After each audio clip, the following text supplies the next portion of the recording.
Okay. All right. All right, we can start now. Okay. You can share screen. Yep. Okay, just hang on a sec. I need to connect to the sound here. So Okay. OGTV. Okay, try again. Yeah, it's there. Yeah, okay, good. Everybody can listen to you now. And your screen is coming up. Yeah, here it is. Okay.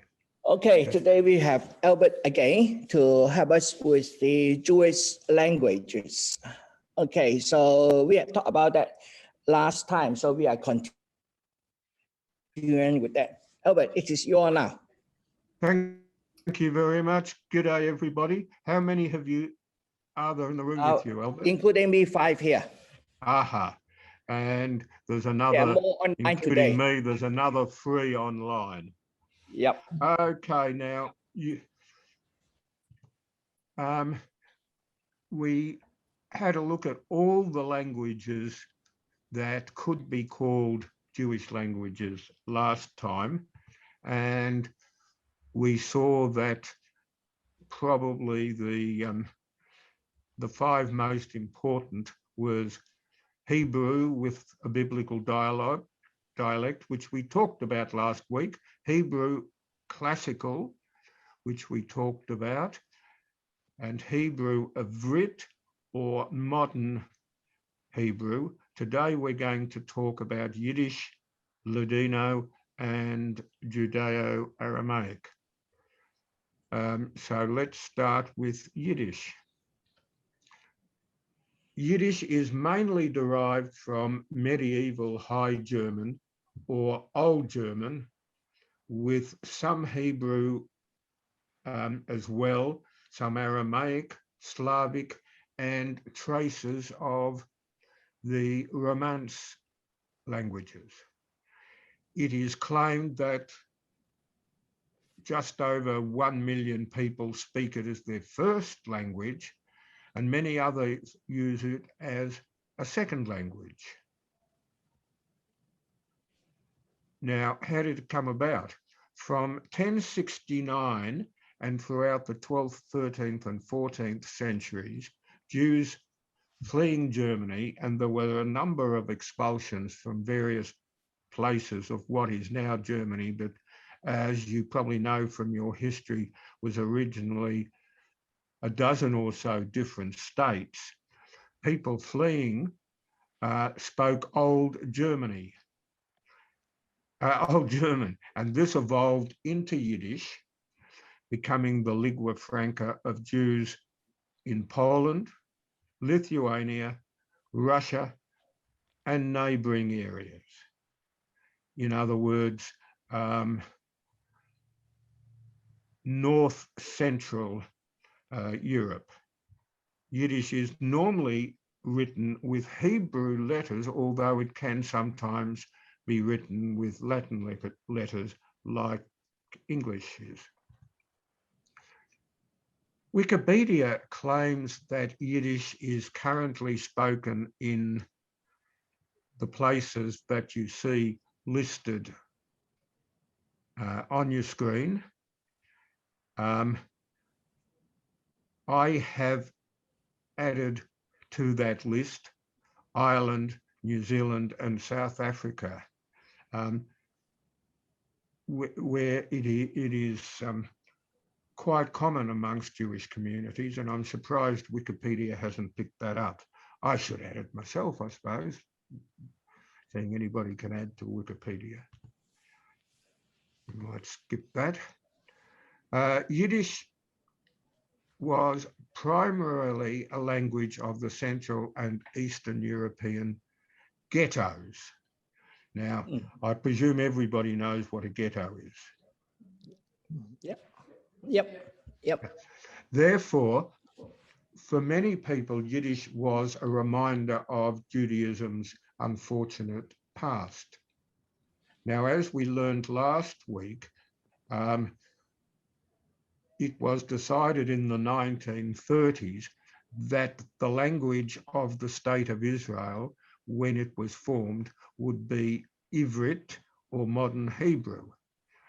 And once that decision was made, many people gradually began to downplay the role that had been played by Yiddish, and it was labelled the language of the ghetto, and therefore perhaps better consigned to history.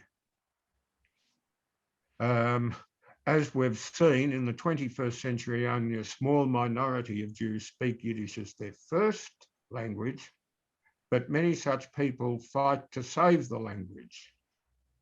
Interesting, most Jews who do not speak Yiddish know a handful of Yiddish words and sprinkle these into conversations with other Jews.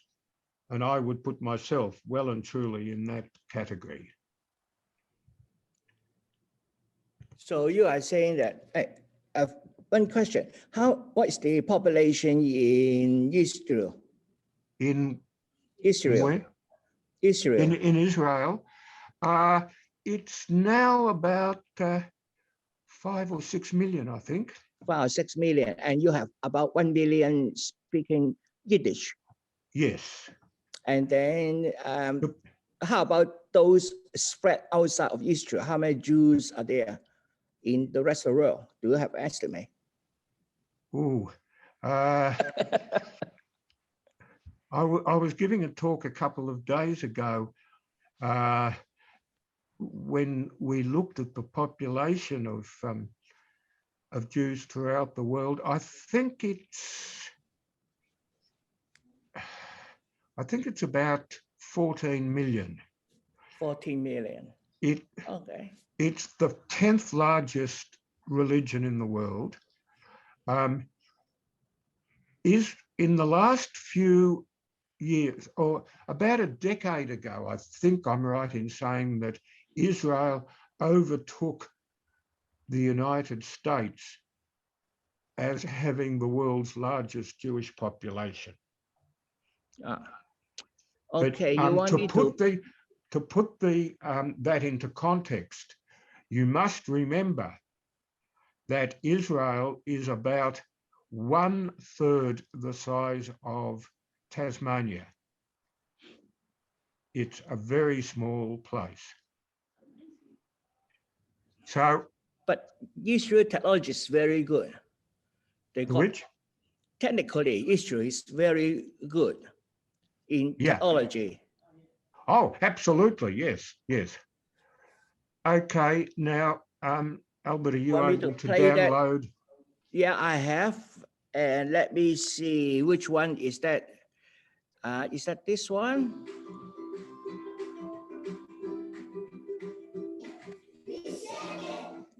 The children speaking? No, not this one. This is two people, Melvin Weiss and Barry Ashley, speaking whilst they are having a game of chess. It looks as if it's New York Central Park that they're in. Okay, not this one. So let me just find another one. Yeah. I'm opening up your PowerPoint. So what's the page you are at now? Yeah, if you've got the PowerPoint. I got the PowerPoint and I'm just. There's a link there. Yeah. What is your page number at the moment? I'm not, it's not coming up. Yeah. Much earlier than that. It's not that far from the front. Sorry about that. No, that's my problem. Okay, I'm seeing some of the. The heading is Yiddish in English conversation. So correct. Okay. Correct. Dialect. Next one. This one. No. This one. Now, Yiddish in English conversation, and there's a link on yes, the fourth line. Oh, I haven't downloaded this link because you hide it somewhere. Anyway, no problem. I'm going to play it now. Open link. So let me take over the share screen, and then can you release the share screen? Okay. So stop share. Yeah, stop share, and then so that I can share and let people have a look at this Yep. screen. So where's Zoom here, and up, share screen. No, this one, share screen. I'm going to share is the YouTube. Which one is the YouTube?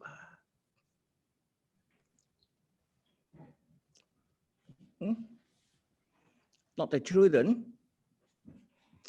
VLC keynote. Google Chrome. This one. Okay, you see the share screen now. That's it. That's it. one. No, so let's play. Yep.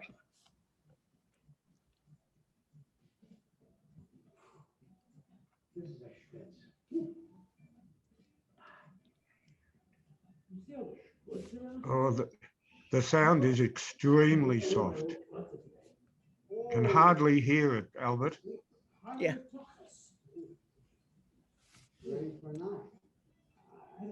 Can you hear it? Oh, not really, no. No. I don't know why you want to stuff this board every day. It's easy to play cards. I heard the rabbi's wife used to be she talks about him. You know, Yenta talk? Yenta. Talk about this one, talk about that one. She puts everything in schmaltz. No wonder her husband is so large. Huh? I mean, I don't want to be exaggerating. I try to tell her, you gotta clean it up a little bit. She says to me, what chutzpah coming from your mouth to tell me what to do? Maybe she drinks a little bit on the side and maybe is a little bit of a shicker. Shicker. The guy in that store that we went to, he's an alpha cocktail. He doesn't know what younger guys like us need, right? This is sugar, right? He's got, you know, a cocktail. A cocktail.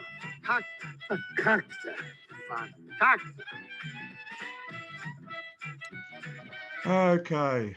Okay, so I'll go back.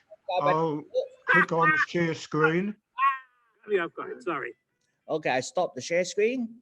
Yeah. You know, say, when life And I gives you need to lemons, stop that. mix them with Gordon's gin. Gin, Sicilian lemon. YouTube try to. Okay, so you probably got the scenario.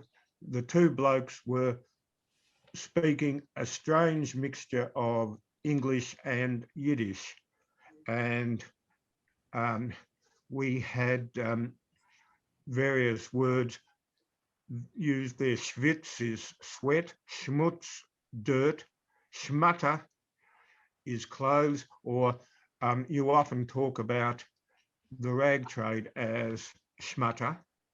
Tukus, your bottom or your bum. Nosh is food or a snack. Plots is either drop dead or may bad things happen to you. Schlep, carry, go out to help. Stup is literally plus, but in slang it is copulate.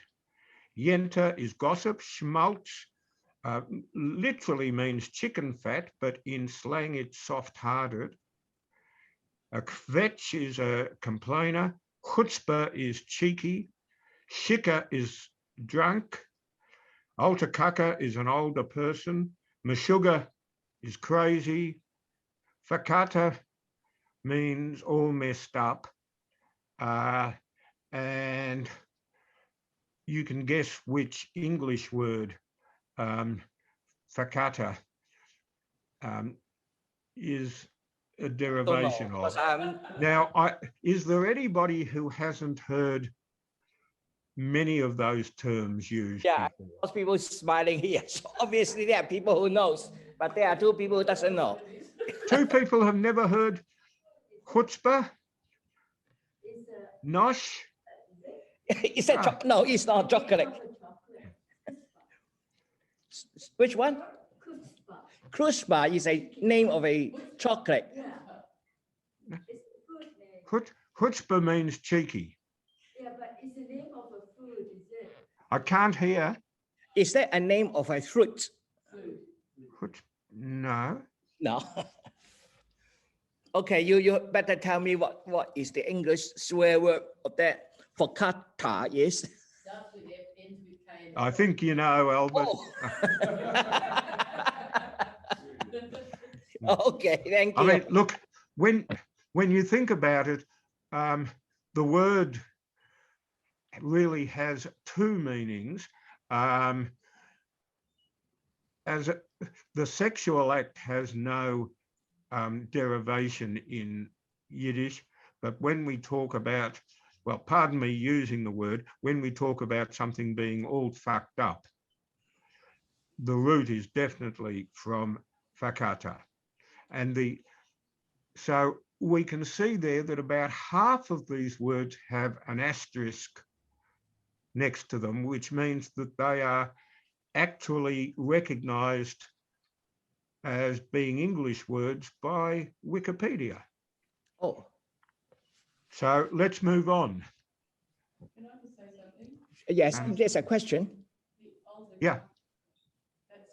I'm wondering how, say, an old codger comes the same sort of root as that. Old codger is An the old codger is an old person. and old codger is the same from this Yiddish. Altar kaka. It's outer paka. It's a similar root. That's a very interesting thought. It could have derived from Altachacha. That's a very interesting thought. Maybe from an old German or something. Yeah, probably they anyone know German here? I learned it 2 years You did, okay. like 50 years ago. So 50 years ago. Look, you're right. A lot of these words, well, most of them are old German and have a modern German speaker can usually understand somebody speaking Yiddish. Anyway, let's move on. Here's some more Yiddish words which you have probably heard. A bagel, which is a boiled bread roll. Go down to Carlisle Street, St Kilda, and you'll find a dozen shops selling bagels. Blintz, which is a cheese-filled crepe. A gonif, a thief. Gelt, money. Glitch, a minor malfunction. yeah. A golem, Frankenstein-like monster. A goy is a non-Jew. Interesting, that word comes from the Hebrew word goyim, which means the nations. You've probably seen Hamisha cookies advertised. Hamisha is homemade. Kibbutz, to gossip. Kike is a very rude term for a non-Jew. Klutz, a clumsy person. Vetch, to always complain. Latka, a potato handcut. Lox, as in bagel and lox, cured salmon. A mensch, a good man. May you grow up to be a mensch. Mishpocha, the extended family. Nuckus, a feeling of pride. Nebish, a fool.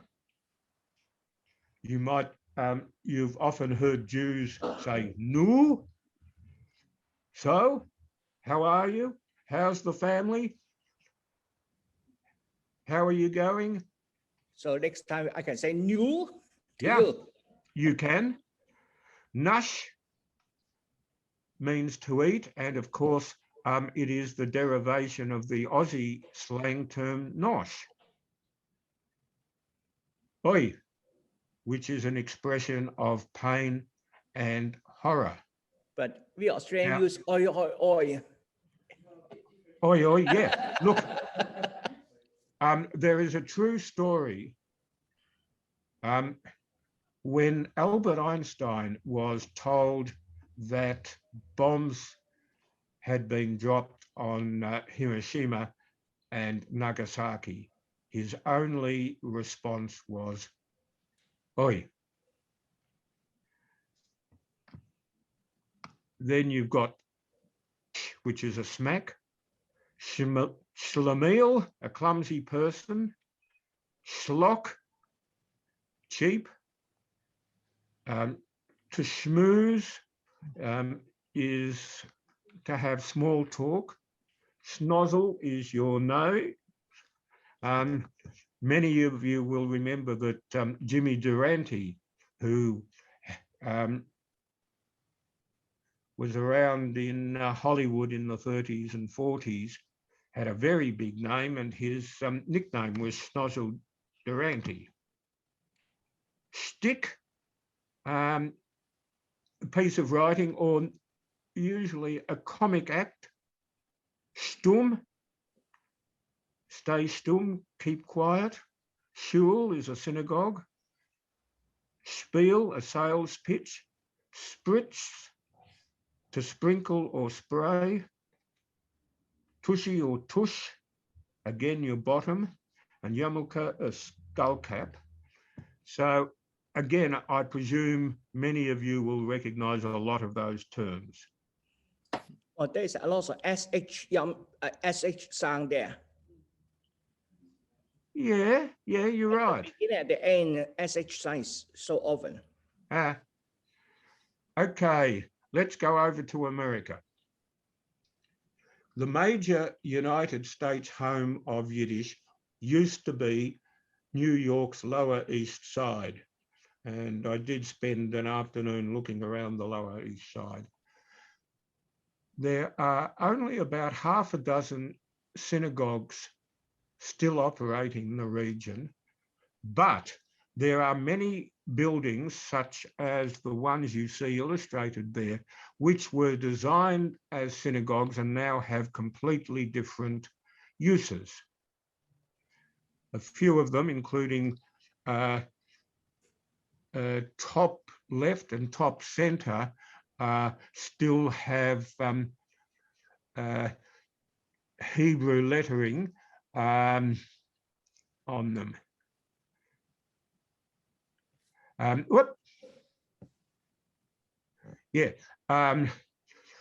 Here you see the Village East Movie Theatre in the Lower East Side, which was formerly the Yiddish Art Centre.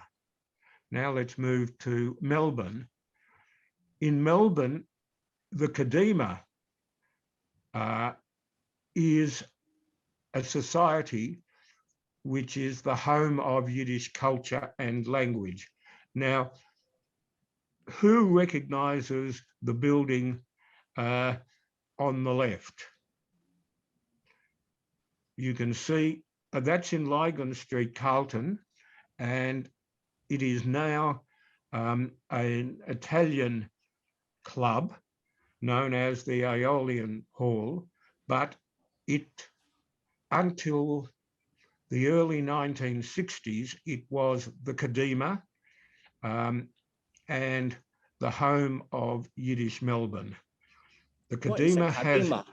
Sorry? What is a Kadima? What do you mean? Kadima, what's that? It's a society for Yiddish-speaking Jews. And on the right, you see the classic theatre in Elstonwick, which will often show normal films, but which is also the home of the Kadima today. They also have a small room at the back, which they use when they're showing pictures at the front. Okay. Whoop. Now, is there anybody who has heard of Birobidjan? No. No, I am not surprised. This is one of the few places in the world where Yiddish remains the official language. It's an isolated area, as you can see there. It's in Russia, in Siberia, and near the Chinese border. And its story is intriguing. Joseph Stalin decreed that every ethnic group in the USSR should have an autonomous oblast or autonomous region. And the Jewish autonomous Oblast of Birobidzhan was founded in 1931.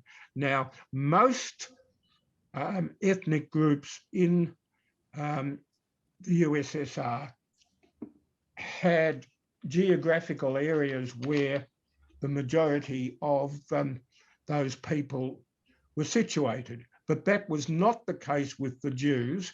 The Jews were spread all over the place. So Stalin decided that their oblast would be built in one of the harshest and inaccessible regions of Russia. The population 11 years ago was as low as 176,500, which was down from nearly 216,000 in 1989. With recent conversions, there are about 4,000 Jews in Birobidzhan, and that's down from a 1948 peak of 30,000. Currently, the largest religious group in the area is not Judaism, but the Russian Orthodox Church, which makes up about 22% of the population.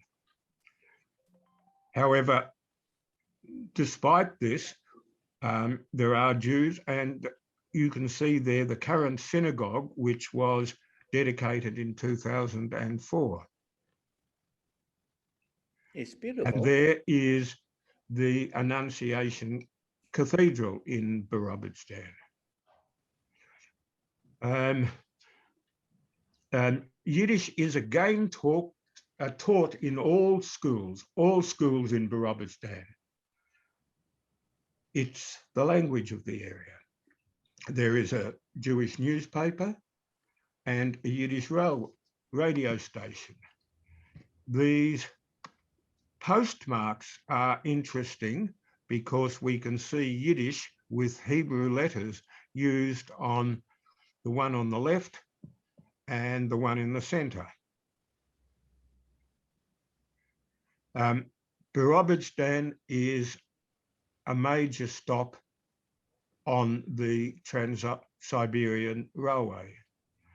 And you can see in the bottom photo, the word Birobidzhan in Yiddish and in Cyrillic. Okay, any questions before we move on to Ladino? No, not from here. How are we going for time? Oh, we're going to run out of time, I think. Hebrew is a Semitic language, and of course, both Yiddish and Ladino are European languages.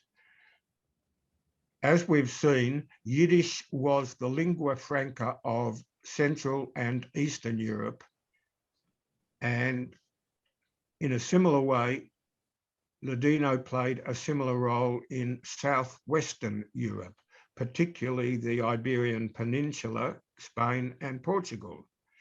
And Ladino is mainly derived from Spanish and Portuguese, with the addition of some Hebrew, some French, some Italian, and some Turkish.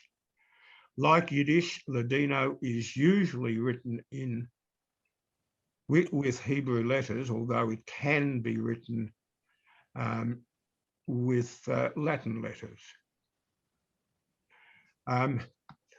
Here we can see how Ladino has spread from the Iberian Peninsula across the world to the Americas, to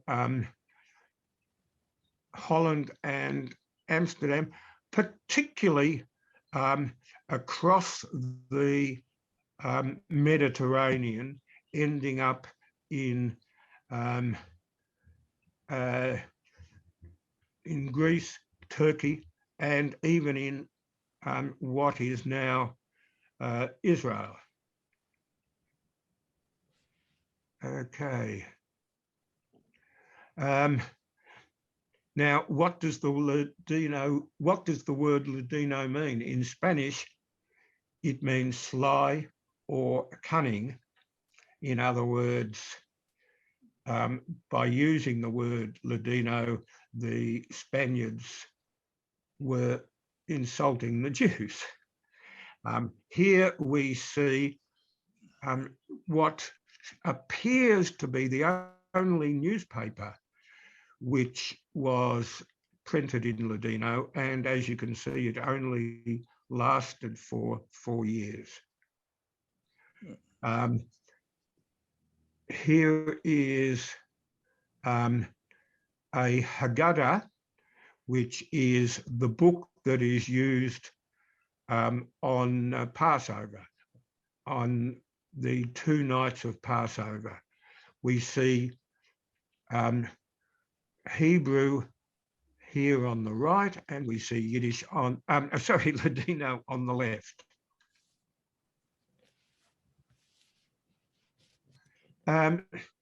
So, can we now listen to a little bit of Ladino, please? Yep. Okay.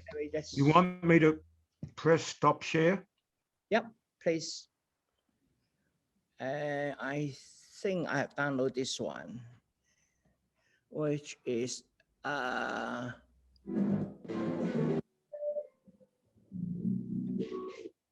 okay. I will share screen.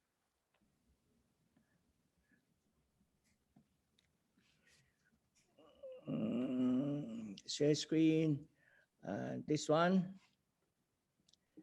and from what I have experienced,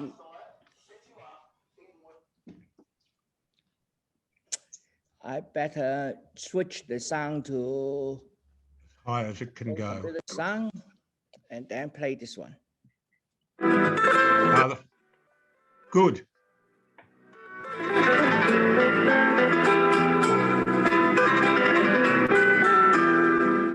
Lesson 1A, Dialogue. Tenemos gente en casa.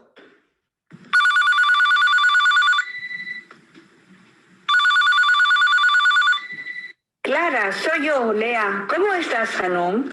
Muy buena, Lea. ¿Y tú cómo estás? Muy buena, merci mucho. ¿Y tú qué sabes? Rica, mi hija la grande, está en casa con las amigas. ¿Qué amigas? Malca, Gracia y Victoria. ¿Gracia quién es? Es la hija de Madame Doudou, ¿sabes? La que mora en la calilla del coiffeur. Madame Doudou es aidada. No tiene hija del boy de rica. No, Madame Doudou la vieja, Madame Doudou la manceba, la mujer de Henri, la que da lecciones de piano. ¿De qué alcuna es? De Pinto. Ah, sí, el marido es comerciero, labora con mi primo. Tiene una hija Albert, de años y un hijo bojo, no sé, Alp, Jackie, una cosa. Ma la hija no está en la escuela de rica. No, ella está en la escuela francesa. Stop it, Albert. Thank you very much. Va a su casa para... Yeah, look, that gives you Okay. an idea. You I mean, I'm sure you think that it was Spanish, very much like Spanish. When I played this, where are we?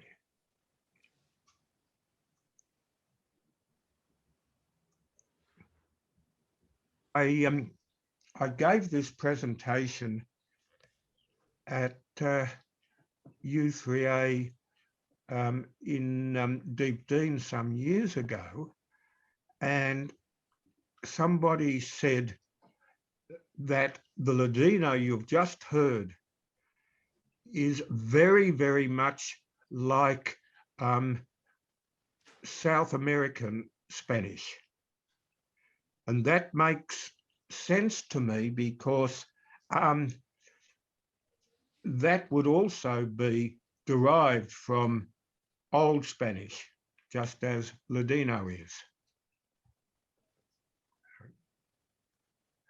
No, we'll skip that. And we move now to Judeo Aramaic. Aramaic and Judeo Aramaic are Semitic languages which predate their existing close cousins, Hebrew, Aramaic, and believe it or not, Maltese. Now, Maltese is one of the few European languages which doesn't have major ties with Roman. There are some Roman words in Maltese, I believe, but Maltese is mainly a Semitic language. And Aramaic was the vernacular language spoken by Jesus. Many of you will know that Mel Gibson's controversial film, The Passion of Christ, was actually spoken in Aramaic with English subtitles. And there are currently attempts to arrest the extinction of Judeo Aramaic. Its extinction rather is only because there are fewer and fewer speakers. Like Yiddish and Ladino, Judeo Aramaic is usually written with Hebrew lettering. And the difference between Judeo Aramaic and on the one side and Yiddish and Ladino on the other is that Judeo Aramaic has been written down for many centuries. And on the left, we see a headstone from somewhere between the 4th and 6th century of the Common Era, found in eastern Georgia and written in Judeo-Aramaic using an ancient script style. On the right, we see a more modern document. This is a marriage contract, or in Hebrew, a ketubah. Standard Aramaic is a little different from Judeo-Aramaic and has a distinct alphabet, Syriac. So we can see there the language Hebrew, Arabic, Syriac, and it derived from the Phoenician and became a distinct language as early as the 8th century BCE. Syriac Aramaic also has a grammar that is different from Judeo-Aramaic. And although they are distinct languages, there are similarities between written Syriac and Hebrew, and particularly similarities with Arabic, as you can see there. And there are also links with lesser known Semitic languages, Mandaic, Brahmi, Nabetian, and Kharosthi. Now, getting back to Maltese, although it is an Aramaic language, it does use the Latin alphabet.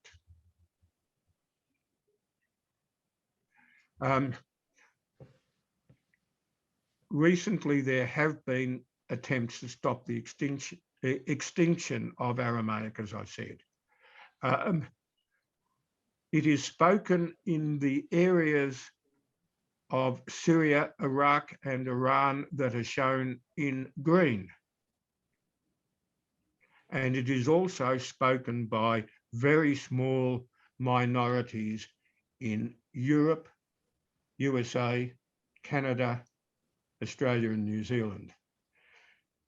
Now, when I say small minorities in Australia, I know only one person who speaks Aramaic. Ironically, she was a member of U3A Deep Dean. She was a French teacher at U3A Deep Dean. She came from France, but when she was a young girl, her grandmother only spoke Aramaic. And so if she wanted to converse with her grandmother, she had to convert in Aramaic. But she would describe Aramaic as her third language after English and French. So there we are. You can see there the two places in Israel which are marked with a star, Yish right up the top, and Beit Yalla, which is just a little bit south of Jerusalem.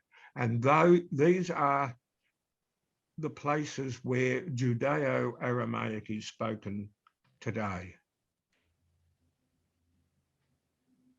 Whoop. And now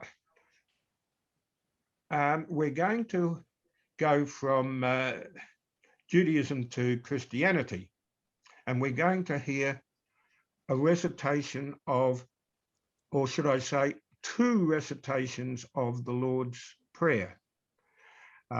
We're going to hear it in Jewish Aramaic, and then we're going to hear it in Assyrian Aramaic. Okay, I will share screen now. Yes. Oh. And then switch the sound back to my computer, and then I can play it.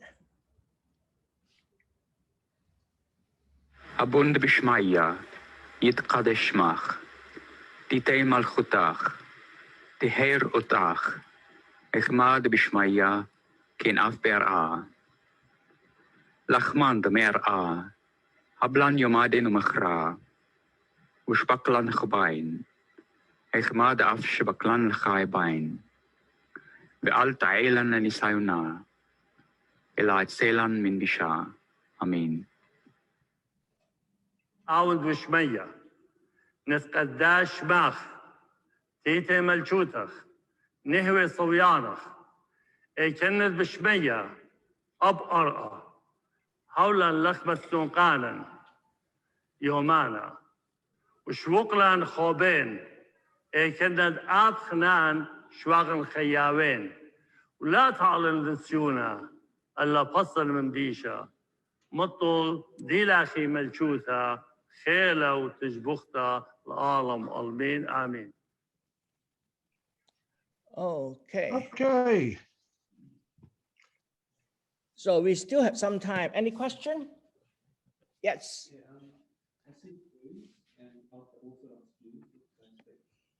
There's a Jews and Orthodox Jews.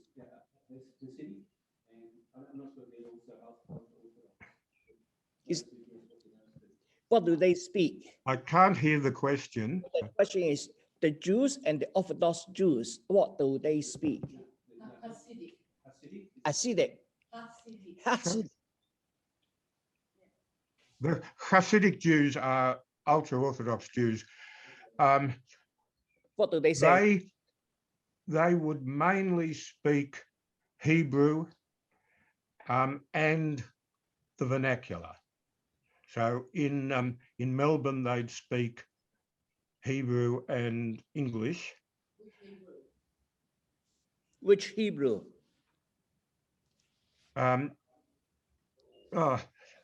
That's an interesting question. Probably classical Hebrew. Yeah. So what Yeah, do you speak? probably not modern Hebrew, probably not Ivrit. What do you speak then? Sorry? What do you speak? I don't, I'm not 100%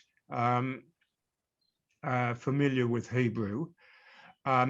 The main time I speak Hebrew is when I'm praying, when I'm in synagogue, and therefore it is the language of the prayer book, which is classical Hebrew, the one in the middle.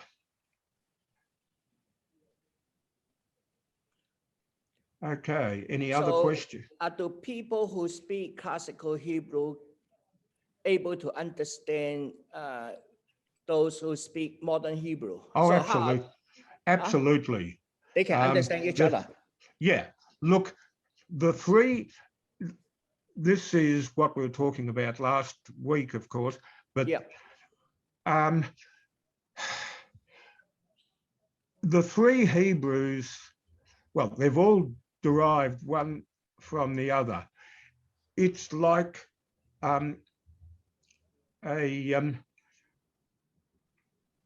somebody in the 21st century speaking English can understand books that were written in the Victorian era. And they can also, with a little bit of difficulty, they can understand Shakespeare. So it's exactly the same to talk about biblical Hebrew, classical Hebrew, and Ivrit. Does that make sense? Yes. Yes. Okay. Any other questions? The Jewish Aramaic and the Assyrian, the writing is so different. The Assyrian is more Arabic. Can you hear the question? No. The three different languages, the Hebrew, no, the Jewish Arabic, earlier, and the Assyrian Aramaic. The writing is so different. But the other one looks more Arabic. Okay, the question is, on your slide, you have two different Arabics there, a Jewish Arabic and the Assyrian Arabic. And the writing are very different. Is that right? Yes. Jewish Aramaic is used by Jews. Assyrian Aramaic is mainly used by Arabs. Yeah. So it's more like Arabic. Yeah. Absolutely. Let's go back. Yeah, you can. Whoop. Yeah. You can see the Arabic language there. You can see my pointer. Yep. And you can see Syriac has a similarity, more of a similarity with the Arabic than with the Hebrew. But if we compare Judeo Aramaic, it is, lost my pointer. There we are. Yeah, you can see a great similarity between Judeo Aramaic, the first column, and Hebrew Aramaic there. So that makes sense? So all these languages are all written from right to left? Yes. Horizontally? So, okay. Why are some languages written from right to left and other languages written from left to right? Is that depending on the pen? The instrument of writing? Absolutely. Languages And this, Albert, includes Chinese and most Asian languages, will start in the top right-hand corner. Now, Chinese will go down the page. Yep. Hebrew and Arabic and Aramaic will go across the page. But now, I'm a left-hander, but the majority of people, of course, are right-handed. Imagine that you are picking up a tool to carve into stone or into a piece of into a piece of clay. You will hold the tool in your left hand and you will hit it with your right hand, and your hand will automatically go to that top left-hand corner, right? Now, if you are using a pen or a quill, more modern languages, your quill in your right hand will automatically go to the top left-hand corner. So that is why more modern languages go from left to right. Earlier languages go from right to left. Those are languages which were originally carved rather than written on parchment or paper. The interesting one is Greek. Which one? Sorry? Well, we were trying to see whether your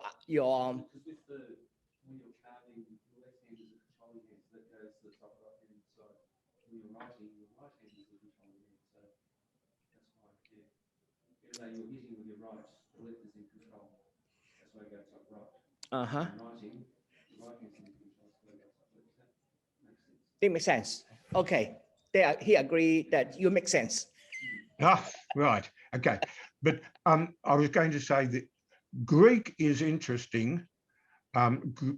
Greek is certainly written from left to right today, but there are very early Greek documents which go from right to left. So that's the one that straddles two stools. Yeah, I think that's the same for Chinese as well, especially in the what's that? The shop titles. You put a name of your shop. It used to be vertical, but nowadays a lot of them is horizontal. Then some will go from right to left, some will go from left to right. It all depends. Really? Yeah. So you do have some Chinese written from left to right? Yeah, I will show you. I didn't know that. I thought it all went from right to left. No. I know some goes down the page, some goes across the page. And yeah. So that, well, modern Chinese has adopted to a lot of the Western style of the language. For example, we don't have punctuations, but now it is imported into Chinese, and then there's a set of punctuations similar to English. We still use the comma, but instead of full stop, we have little circle. And then instead of the quotation mark, we have a square, a quarter of a square. So I will show you some of these next time. So next time we'll learn Chinese. Look, look forward to that. That's interesting. And what you say about punctuation, Biblical Hebrew has no punctuation. Punctuation was introduced at the same time or a little bit after the introduction of vowels, and classical Hebrew and modern Hebrew, Ivrit, do have punctuation. Yeah, that would be interesting. How old is the punctuation in English or in German? Oh, Well, I will try to find out how old is the punctuation. Yeah, we could Google it in and find out. That's interesting. Yeah. Yeah. Okay. Let me just try Googling it now. Well, yeah, you've got 1.5 minutes. How old is punctuation? Punctuation. What's that?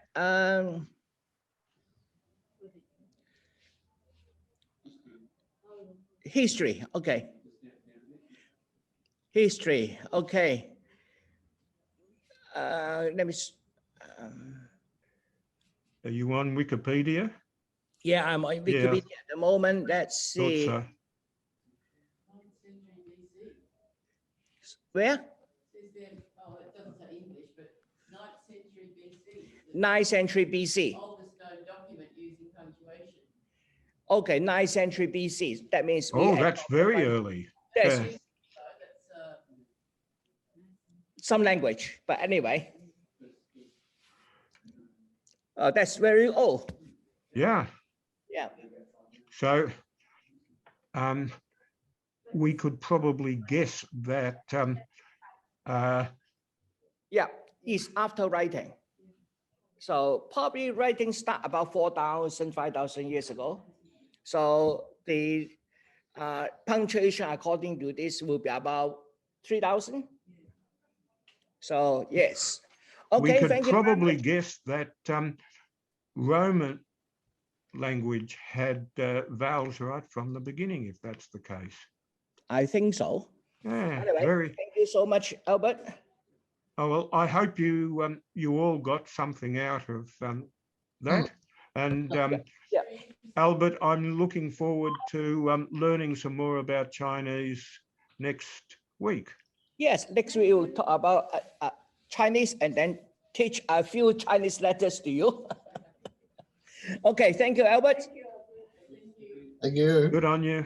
Okay, we'll stop here and then we'll go to the next session. Okay.